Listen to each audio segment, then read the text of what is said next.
Ce jeudi, le président Evariste Ndayishimiye fête ses 6 années à la tête du Burundi. Lors de son investiture, il promettait de changer le quotidien de son peuple.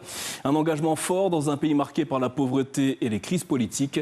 6 ans plus tard, le bilan divise. Camille Balland. Arrivé au pouvoir en juin 2020, après le décès soudain de son prédécesseur, Evariste Ndayishimiye dirige toujours le pays le plus pauvre du monde. Le revenu par habitant y dépasse à peine $350 par an, soit moins d'€1 par jour. File d'attente aux arrêts de bus, pénurie de carburant. 6 ans après, le quotidien des Burundais reste rude.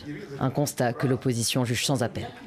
Dans des termes les plus clairs, je dirais que le bilan du président Ndayishimiye est très sombre dans tous les domaines, que ce soit politique, économique, social.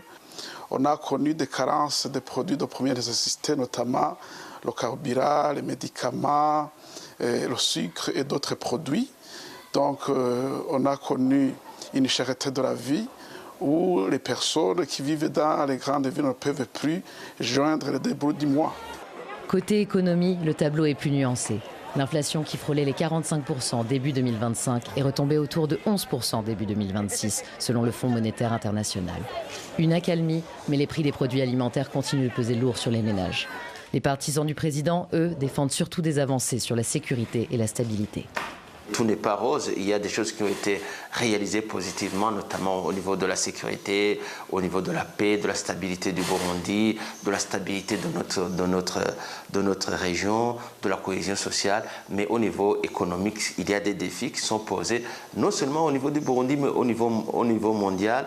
Et ce sont des effets collatéraux, des effets indirects dus aux différentes guerres dans le monde, notamment au Moyen-Orient, en Ukraine, etc. Longtemps isolé sur la scène internationale, le Burundi opère un retour remarqué. Depuis février, le chef d'État burundais préside l'Union africaine pour un mandat d'1 an. Reste désormais l'échéance de 2027. Son parti au pouvoir sans partage depuis 2005 l'a déjà désigné candidat.